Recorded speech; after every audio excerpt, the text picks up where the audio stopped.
साताऱ्यापाठोपाठ आता महायुतीला मराठवाड्यामध्ये दणका बसलाय. राष्ट्रवादी काँग्रेस अजित पवार गटाचे विधान परिषदेचे आमदार सतीश चव्हाण यांनी महायुती सोडण्याचा निर्णय घेतलाय. पण ते अजूनही कुठल्या पक्षात जातील याबद्दल त्यांनी काहीही जाहीर केलेलं नाहीये. त्यामुळे सर्वांनाच ते नेमका कुठला निर्णय घेतील याबाबत साशंकता आहे. पण सतीश चव्हाण नेमके कोण आहेत? ते ज्या गंगापूर विधानसभेसाठी तयारी करत आहेत त्या गंगापूर विधानसभेचे राजकीय समीकरण कसे आहे आणि राष्ट्रवादी अजित पवार याची साथ सोडून ते कोणाच्या पक्षात जाणार, या सर्व प्रश्नांचा आढावा घेणारा आजचा हा व्हिडिओ.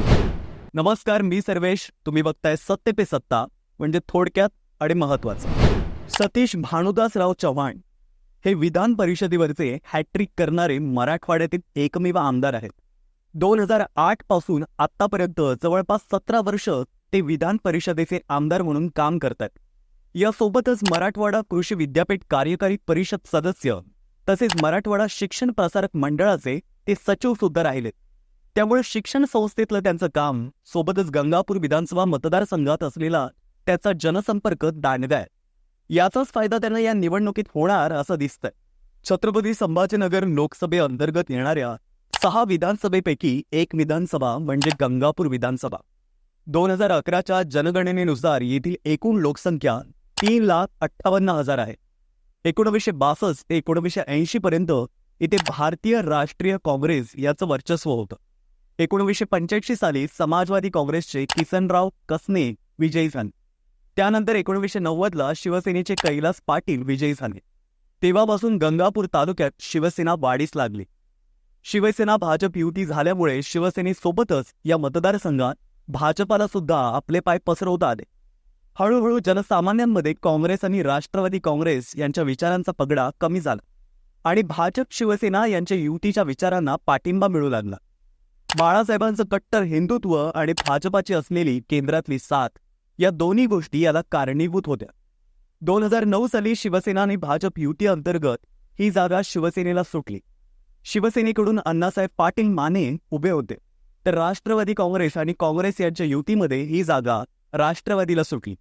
मग राष्ट्रवादीकडून कुंडलिकराव माने हे उभे होते, तर अपक्ष म्हणून कृष्णा पाटील डोणगावकर आणि प्रशांत बंब हेही रिंगणात होते. आता पक्षाचा पाठिंबा नसताना सुद्धा कृष्णा पाटील आणि अण्णासाहेब यांनी घवघवीत मतं घेतली. पण अखेरीस एकूण मताधिक्याच्या 35% मतं मिळवत प्रशांत बंब हे पहिल्यांदा आमदार झाले. नौका उमेदवार आमदार झाला, पण फार काळ टिकणार नाही अशी चर्चा संपूर्ण मतदारसंघात होती.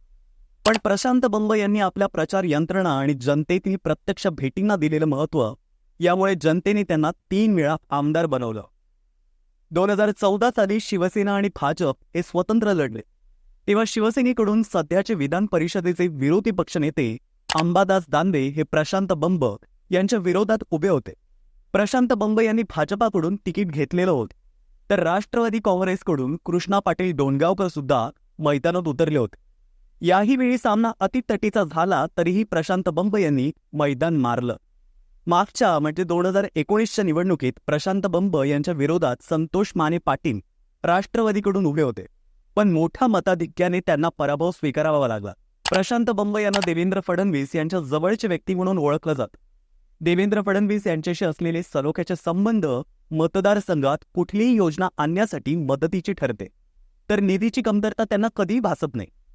कार्यकुशल वक्तृत्व शैली तसेच निवडणुकीच्या वेळी नियोजनबद्ध केलेली प्रचार यंत्रणा, या सर्वच गोष्टी त्यांना निवडणुकीत उपयोगी पडतात. त्यामुळे त्यांचा पराभव होणं शक्य नाही. मागच्या 3ही विधानसभेमध्ये प्रशांत बंब यांच्या विरोधात राष्ट्रवादी आपला उमेदवार देत आलेली आहेत, पण अजून तरी त्यांना विजयाचा बोलार खेळता आलेला नाहीये. म्हणून येथे राष्ट्रवादी वाढवणं, ती रुजवणं गरजेचं आहे. म्हणूनच सतीश चव्हाण यांना राष्ट्रवादी काँग्रेस पक्षाने तिकीट देऊन 2008 साली विधान परिषदेवर पाठवलं. ते आज ताब्यात आहेत. त्यांचा गंगापूर विधानसभेत जनसंपर्क मोठा आहे. तरीही आत्तापर्यंत त्यांनी स्थानिक स्वराज्य संस्थांअंतर्गत कधीही आपला वरचष्मा दाखवलेला नाहीये. पण सतीश चव्हाण यांनी नेमका महायुतीला सोडण्याचा निर्णय का घेतला? तर गंगापूरमध्ये त्यांचा जनसंपर्क मोठा असला तरीही राष्ट्रवादीची प्रतिमा गंगापूरमध्ये आश्वासक नाहीये. त्यामुळे ते यंदाही जर राष्ट्रवादीच्या तिकिटावरून उभे राहिले तर त्यांना पराभवाची छाया दिसू शकते.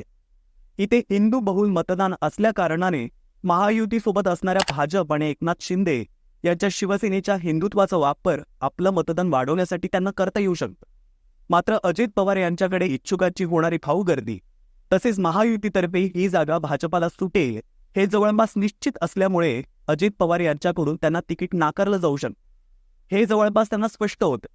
त्यामुळे त्यांनी महायुती सोडण्याचा निर्णय घेतला. ते सध्या विधान परिषदेवरती आहेत. त्यांचा कालावधी 2026 पर्यंतचा आहे.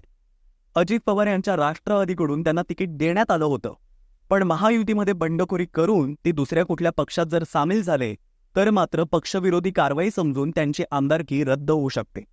अजित पवार यांच्या घड्याळीला सोडून ते तुतारी फुंकणार अशा चर्चांना उधाण आलेलं होतं. पण सध्या तरी तुतारीकडून ज्ञानेश्वर नीळ हेच रिंगणात उतरतील आणि शरद पवार हे उमेदवार बदलतील अशी शक्यता वाटत नाही. त्यामुळे सतीश चव्हाण तुतारी हाती घेतील यामध्ये काही तथ्य वाटत नाही.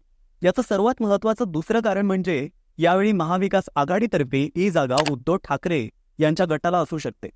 कारण कृष्णा पाटील डोणगावकर हे सध्या ठाकरे गटाकडून इच्छुकांच्या यादीत आहेत, तर अपक्ष म्हणून संतोष माने हे सुद्धा कडवं आव्हान देऊ शकतात.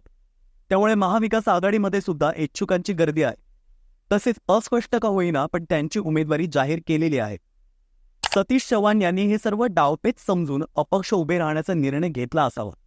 कारण त्यांनी महायुती सोडताना दिलेल्या पत्रात मराठा आरक्षण तसेच बहुजनांवरील होणारे अन्याय याला वाचा फोडणं गरजेचं असल्याचं म्हटलं. त्यामुळे त्यांनी केलेलं हे विधान ना महायुतीच्या बाजूने आहे ना महाविकास आघाडीच्या बाजूने. ते अपक्षच उभे राहतील हे जवळपास आता निश्चित झालंय. तरीही निवडणुकीच्या काळात काहीही घडू शकतं हे आपल्या सर्वांना माहिती आहे. पण याबद्दल तुम्हाला काय वाटतंय ते आम्हाला कमेंट करून नक्की कळवा आणि पाहत रहा सत्य पे सत्ता.